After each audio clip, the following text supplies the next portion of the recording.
ఎందుకొచ్చావు? ఏం గొడవ చేద్దామనొచ్చావు? గొడవ చేయడానికి వచ్చిన దాన్నే అయితే అరుస్తూ ఆవేశంగా వచ్చుండేదాన్ని. ఇలా కూల్గా వస్తానా? అసలు ఎందుకొచ్చావు? మీ పుత్రరత్నం గారు చాలా స్ట్రాంగ్గా లాయర్ నోటీస్ పంపించారు. ఈ నోటీస్లో ఉన్న పాయింట్స్ గురించి డీటెయిల్డ్గా డిస్కస్ చేద్దామని. అందుకు మీరు రావాల్సింది కోర్టుకి, మా ఇంటికి కాదు.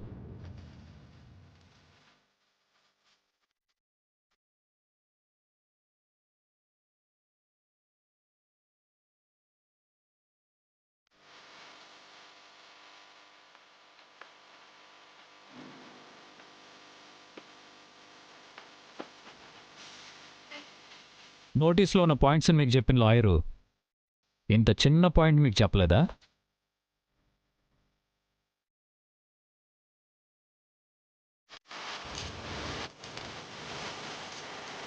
నువ్విలాంటి నోటీసులు కోర్టు పంపించినా, కోర్టుల మీద కోర్టులు తిరిగినా సరే, నా మనవరాల్ని ఇవ్వనంటే ఇవ్వను అనే పాయింట్ని నీకు తేల్చి తెగేసి చెప్పడానికొచ్చాను మిస్టర్ కార్తీక్ కృష్ణ.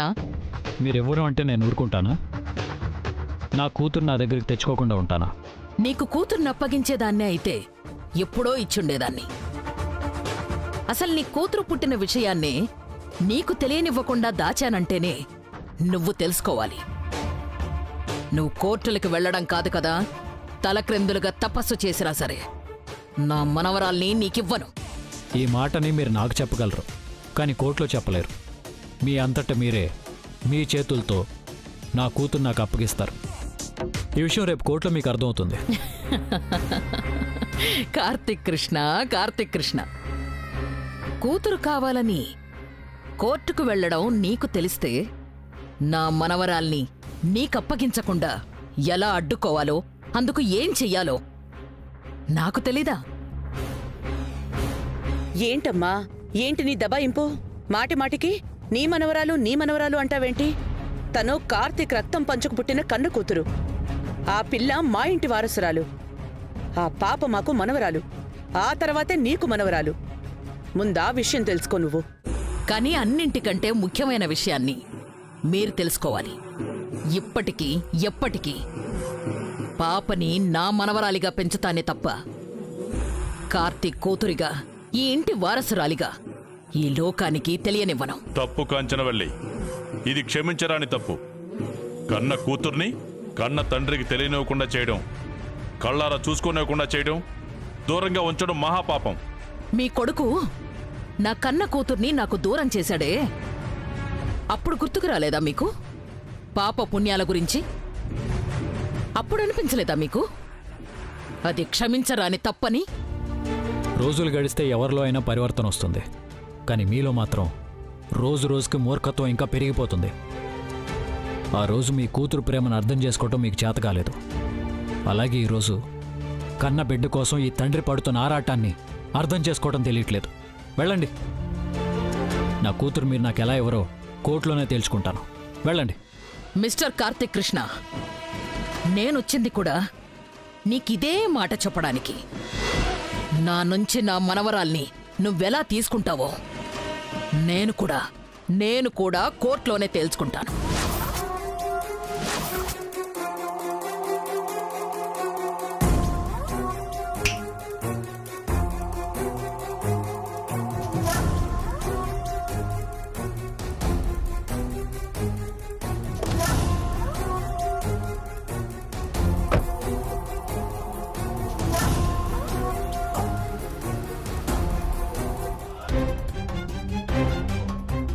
కార్తీక్, ఈ విషయంలో నువ్వు కోర్టుకు వెళ్ళి తొందరపడ్డావేమో అనిపిస్తోంది. లేదమ్మా, నా బిడ్డ నా దగ్గరికి తెచ్చుకోవడానికి ప్రస్తుతం నాకింతకంటే మార్గం లేదు. మనం వెళ్ళి అడిగినా, ఆఖరికి అందరం కలిసి బతిమాలినా సరే నా కూతురు నాకు అప్పగించడం కాదు కదా, అసలు ఎక్కడుందో ఎలా ఉందో కూడా చెప్పదు. ఇప్పుడు చెప్పటం, నా బిడ్డను నాకు అప్పగించడం తప్ప కాంచనవల్లికి మరో మార్గం లేదు. పిచ్చి కార్తీక్, నువ్వు కాంచనవల్లిని చాలా తక్కువ అంచనా వేస్తున్నావు. నీ కళ్ళెదురుగా ఉన్న స్వీటీనే నీ కన్న కూతురు. నీ కూతురు నీ ఇంట్లోనే ఉందన్న విషయాన్ని నీకు తెలియకుండా జాగ్రత్త పడిన కాంచనవల్లి అంత తేలిగ్గా నీకు అప్పగిస్తుందా? అన్నిటికంటే ముఖ్యమైన విషయం, ఏదో ఒక ధైర్యం లేకపోతే కాంచనవల్లి ఇంత ధైర్యంగా వచ్చి నీకు వార్నింగ్ ఇచ్చి వెళ్తుందా?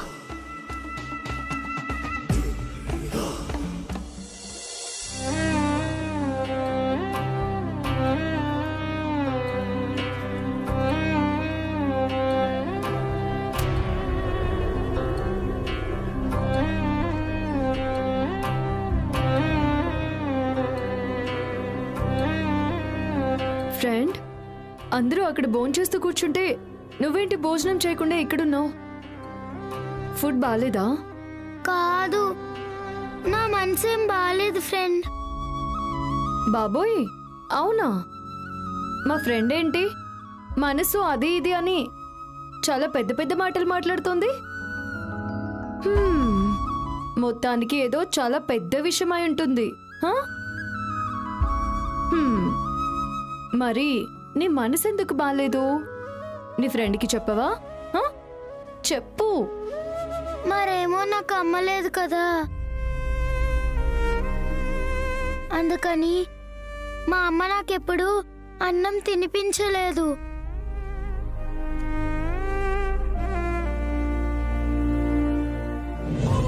మా అమ్మ కూడా నన్ను స్వీటీ అని పిలవలేదు తెలుసా? మా అమ్మని అమ్మ అని కూడా పిలవలేదు.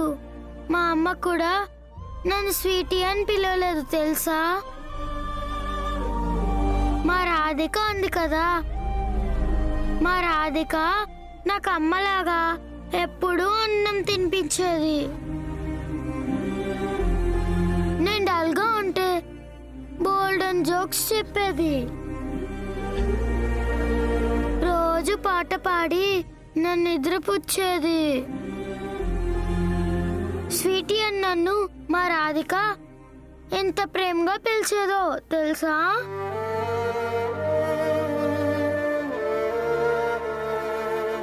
మరేమో మా అమ్మేమో దేవుడి దగ్గరికి వెళ్ళింది, కానీ రాధిక ఎక్కడికి వెళ్ళిందో తెలీదు. నాకు చాలా ఏడుపు వస్తుంది ఫ్రెండ్, చాలా బాధగా ఉంది.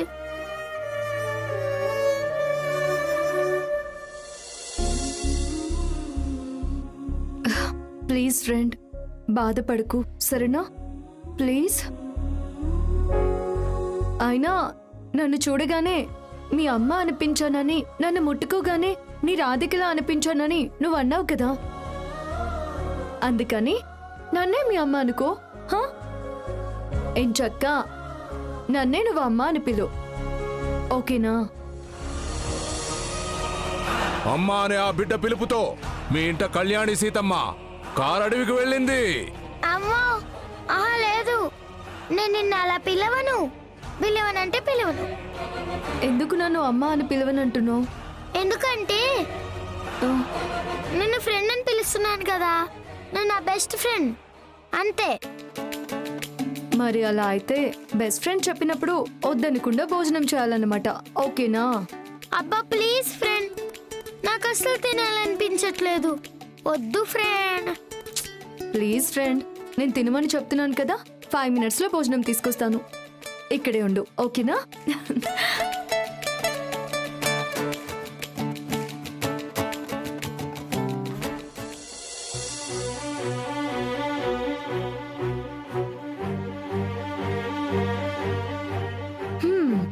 వచ్చేసా, తిను. అబ్బా వద్దు ఫ్రెండ్, నాకు తినాలని లేదు. నువ్వు ఇప్పుడు తినకపోతే నేను నీ బెస్ట్ ఫ్రెండ్నే కాదు, అంతే. లేదు లేదు, నువ్వు నా బెస్ట్ ఫ్రెండ్వే. మరైతే నువ్వు ఇప్పుడు భోజనం చేయాలి, ఓకేనా? తింటాను. Good girl.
మమ్మల్ని కోర్టుకు రమ్మని మీరెందుకు అంటున్నారో మాకు అర్థం కావటం లేదండి. తన కూతుర్ని తనకు అప్పగించమని ఆ కార్తీక్ కృష్ణ నా మీద కోర్టుకు వెళ్ళాడు. అది మీకు సంబంధించిన విషయం. మరి మధ్యలో మేమెందుకు కోర్టుకి? కార్తీక్ కృష్ణ కూతుర్ని అతనికివ్వడానికి నాకెలాంటి అభ్యంతరమూ లేదు. మరైతే సంతోషంగా ఆ పాపని ఇచ్చేయండి. అప్పుడు ఏ గొడవలు లేకుండా కోర్టుకు వెళ్ళటాలు ఏమీ ఉండవు కదా. నా మనవరాల్ని అప్పగిస్తాను. కాని కార్తీక్ కృష్ణ ఒక్కడికే కాదు, కార్తీక్ కృష్ణ రాధిక ఇద్దరికి కలిపి నా మనవరాల్ని అప్పగిస్తాను. మీరు కార్తీక్ గారి కూతుర్ని అప్పగించాలి అనుకున్నప్పుడు ఇప్పుడు మా చెల్లెలతో పనే ఉంది? తను ఉండాల్సిన అవసరం ఏముంది? ఉంది. మీ చెల్లెలు రాధిక ఉండి తీరాల్సిన అవసరం ఉంది. ఎందుకంటే ఆ కార్తీక్ కృష్ణ నా మనవరాల్ని జాగ్రత్తగా చూసుకుంటాడు అనే నమ్మకం నాకు లేదు. నా భయానికి కారణం నా కూతుర్ని అతను పొట్టన పెట్టుకోవడం. రేపటి రోజున నా మనవరాలికి కూడా అతను ఏదైనా హాని తలపెడితే?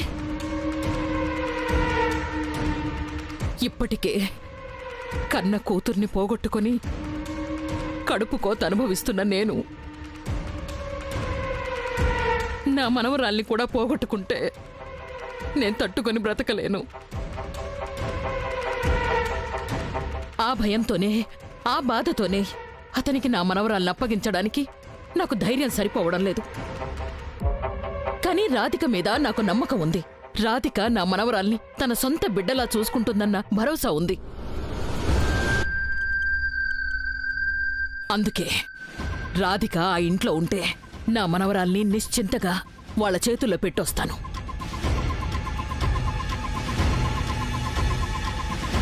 అమ్మకుట్టిగారు, మీరు కూడా ఒక ఆడవారు, ఆడపిల్లల్ని కన్నారు.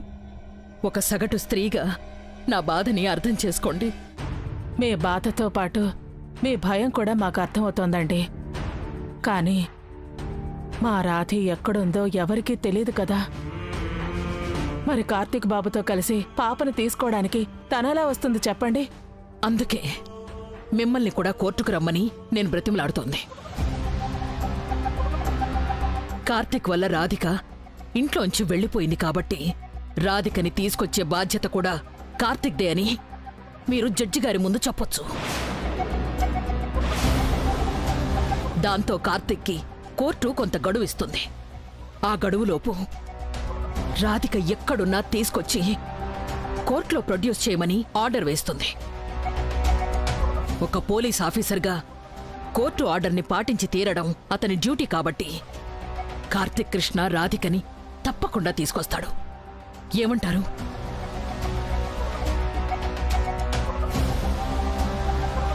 ఏంటండి ఇంకా ఆలోచిస్తున్నారు? మా చెల్లెలు ఎక్కడుందో తెలియక మేము అసలుకే మా బాధలో ఉన్నాం. ఇలాంటి టైంలో మాకు ఈ కోర్టులు గొడవలు అవసరమా చెప్పండి? ఇవి గొడవలు కాదు భార్గవ్. ఇటు మీ సమస్యకి అటు నా సమస్యకి ఒక పరిష్కారం. అవునండి, దేనివల్ల మీ చెల్లెలు మీ కళ్ళ ముందుకొస్తుంది.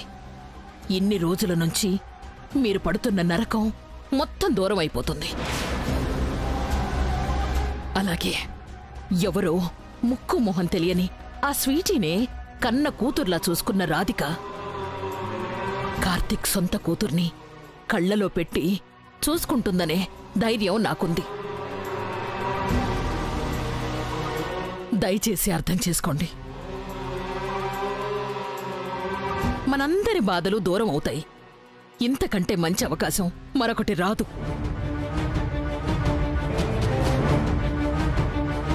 ఈ అవకాశాన్ని కోల్పోతే అంతకంటే దురదృష్టం మరొకటి ఉండదు. ఇక మీ ఇష్టం అండి. భార్గవ, ఆవిడ చెప్పింది కూడా నిజమే అనిపిస్తోంది. ఏ విధంగానైనా మన రాధిక మన కళ్ళ ముందుకొస్తుందని నాకెందుకో ఆశగా ఉందిరా. ఏమంటా? సరేమ్మా, అలాగే అండి. మీరు చెప్పినట్టే రేపు కోర్టుకు వచ్చి జడ్జి గారికి చెప్తాం.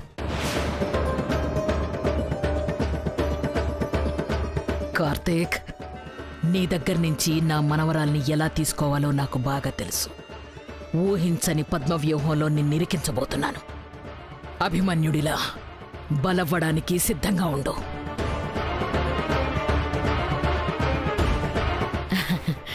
చాలా చాలా సంతోషం అండి. ఇక నేను వెళ్ళొస్తానండి. ఆ,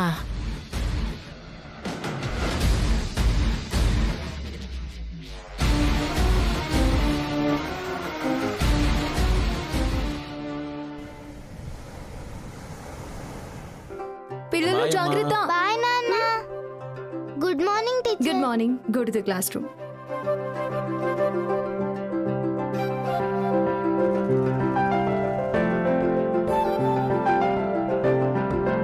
బాయ్ డాడీ. బాయ్ నానా. Hi. Good morning teacher. Good morning. Come come.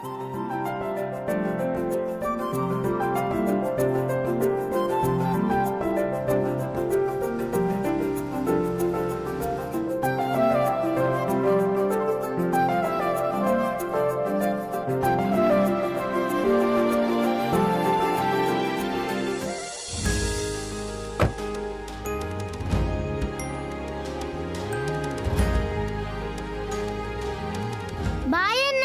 Bye. Good morning teacher. Good morning.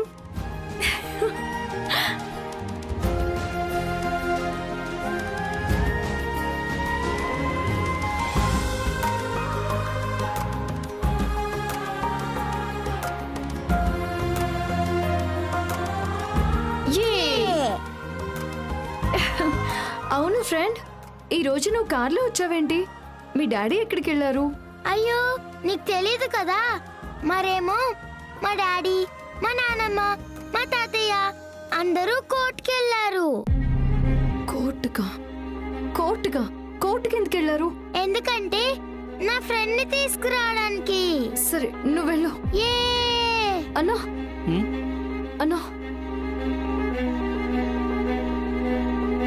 Sweety వాళ్ళ ఫ్యామిలీ మొత్తం కోర్టుకు వెళ్ళారని చెప్తుంది. నిజమేనా? అవును మేడం, వెళ్ళారు. ఎందుకు వెళ్ళారు కోర్టుకి? ఆ వివరాలన్నీ నాకు తెలియదు మేడం. కానీ కాంచనవల్లి అని డిఎస్పి సార్ వాళ్ళ అత్తయ్య గారు, ఆవిడ మీద సారు కేసు పెట్టాడని మాత్రం తెలుసు. అందుకే అందరూ ఫ్యామిలీతో కోర్టుకు వెళ్ళారు. అందుకే ఈరోజు పాపని నేను తీసుకొచ్చాను మేడం. సరే థ్యాంక్ యూ. మీరు వెళ్ళండి. సరే madam.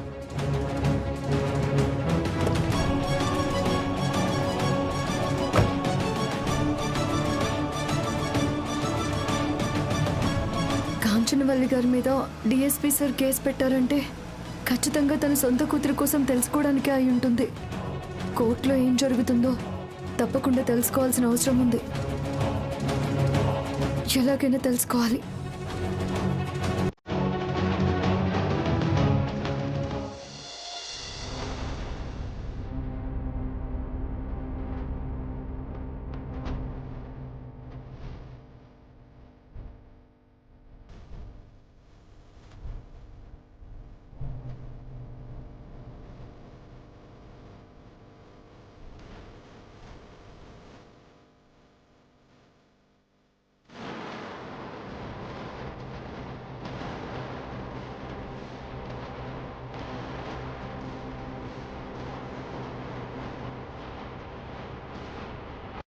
Yes proceed mister Karthik Krishna.